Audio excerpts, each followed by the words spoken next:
The subjunctive mood in Latin is used for actions that are either not true, unreal, of a general circumstance, hypothetical, possible but not quite real, or hoped for but may or may not come true. To make things easier, Latin utilizes the subjunctive in only very specific and easily classifiable uses. So for example, the result of an action will use the subjunctive mood, as does purpose. Since the subjunctive mood is different from the indicative mood, the factual mood that everyone always learns first, the conjugation of verbs into the subjunctive mood will be different. This video covers the conjugation of verbs in the pluperfect active tense of the subjunctive. Since this is the pluperfect active subjunctive, we're going to use the perfect stem, the third principal part without the e ending. To this perfect stem, we add the infix issa, and then we add our personal endings, est, mus, tis, und, and that's it. It's actually pretty simple.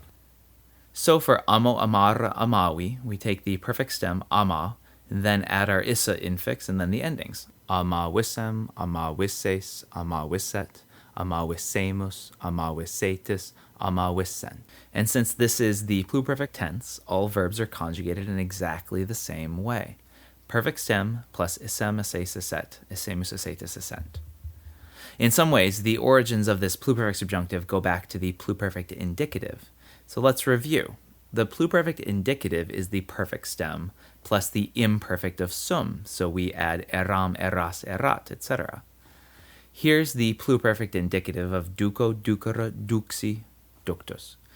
So the theory goes, the pluperfect subjunctive was influenced in part by taking the imperfect subjunctive of sum and adding it on to the perfect stem. So the endings start with essem, esses, esset, etc., and the initial e changes to an I. That's interesting, to say the least. Let's bring up the tense matrix, how we should think about tenses in Latin. Remember that the Latin tenses have time, when it happened, and aspect, how the action flows, and the subjunctive has only present and past times, continual, or you can think of this as incomplete, and completed aspects. So the Latin subjunctive consists of only 4 tenses. The pluperfect subjunctive lies here, past time completed. Let's make a couple of slight modifications to this chart, though. For the present and past times, let's make this the tense of the main verb, and instead of continual and completed aspects, let's change it to same time and time before. So here you go. From this chart, you can see that the pluperfect subjunctive is used only in sentences where the main verb is in a past tense, and this pluperfect subjunctive actually illustrates an action that has already been completed, something that happened before the action of the main verb. It's confusing, I know, but it's very important. So let me illustrate this. In English, you could have an indirect question like, I knew what you had done. In Latin, that is scivi quid fecisses. Scivi is our perfect indicative main verb, and fecisses is our pluperfect subjunctive. By using the pluperfect subjunctive for fecisses, we're showing that the doing happened and was already completed by the time the knowing came about.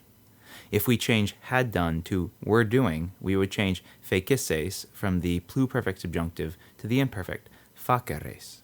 And now the doing is happening at the same time as the knowing.